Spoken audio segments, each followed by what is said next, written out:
శివాయ శివాయ నమః. ఈ శివపంచాక్షరి స్తోత్రం వింటే మీకు ఏం గుర్తొస్తుంది చెప్పండి? నాకైతే శ్రీశైలంలో ఉన్నట్లే, శ్రీశైలం శివయ్య సన్నిధి దగ్గర ఉన్నట్టే అలాగే అనిపిస్తుంది. ఆ వీధుల్లో గానీ, పాతాళగంగ ఎక్కడ చూసినా ఈ మంత్రం వినబడుతూ ఉంటుంది. మా ఇంట్లో కామన్‌గా ఉదయాన్నే అరుణాచల శివ సాంగ్ ఒకటి ఈ శివపంచాక్షరి స్తోత్రంతో స్టార్ట్ అవుతుందనమాట. ఈ పాట ఒకటి టీవీలో పెట్టేస్తే వీళ్ళింక నిద్ర లేచి వాళ్ళ రొటీన్ స్టార్ట్ చేస్తారు.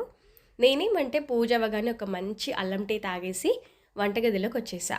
గోధుమ రవ్వ ఉప్మా చేశాను.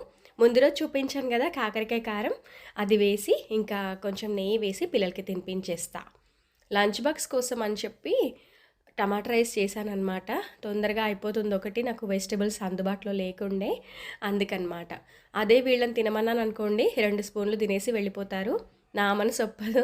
అందుకని నేను దగ్గరుండి వేడివేడిగా ఉంది, ఇంకొక ముద్ద తిను, ఇంకో ముద్ద తిను అని చెప్పి తినిపిస్తాను. అమ్మ నువ్వు తినిపిస్తే ఎంతైనా తినాలనిపిస్తుంది, అదే మేము తింటే ఎందుకో తినాలనిపించదు అంటుంటారు. ఇంకా వాళ్ళని పంపించేసి నేను మేడపైకొచ్చా. మొక్కలన్నీ చూస్తూ ఉంటాను, ఏమైనా ఫ్లవరింగ్ వచ్చిందా, టమాటాలు, వంకాయలు, మిరపకాయలు అవి కాస్తా ఉన్నాయి కదా, అవన్నీ తీసుకొని అలాగే ఇంకా కొంచెం ట్రిమ్మింగ్ అది చేసేది ఉండే మొక్కలకి, అవన్నీ చేసుకొని క్లీన్ చేసి మళ్ళీ కిందకొచ్చేసా.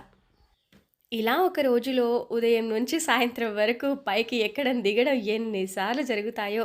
అదొక టైప్ ఆఫ్ ఎక్సర్సైజ్. ఏదో ఒక పని గుర్తొస్తూ ఉంటుంది. ఇక్కడ చూసారుగా తమలపాకులు ఎంత పెద్దగా వస్తున్నాయో, చాలా ఫ్రెష్‌గా ఉన్నాయి. ఇవి సాయంత్రం పూజకి, అలాగే రేపు ఉదయం పూజకు ఉపయోగపడతాయని చెప్పి పూలు అవి కోసుకోవడానికని కిందికొచ్చాను. ఎదురింట్లో ఒక అమ్మాయి ఉంటుంది కవిత, మీకు తెలుసు, నేను చాలా సార్లు వ్లాగ్స్‌లో చూపించా.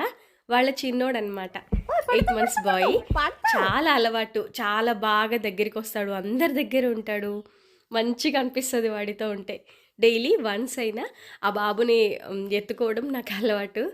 ఇంట్లో చిన్న పిల్లల కేరింతలుంటే అందమే వేరు కదా! కిందకెళ్ళినప్పుడు కొన్ని బిల్వ పత్రాలు, తమలపాకులు, పైన మన మొక్కల పూలు ఇవన్నీ తీసుకొచ్చి పూజ కోసం అని చెప్పి బాక్స్‌లో పెట్టి ఫ్రిడ్జ్‌లో స్టోర్ చేస్తున్నా.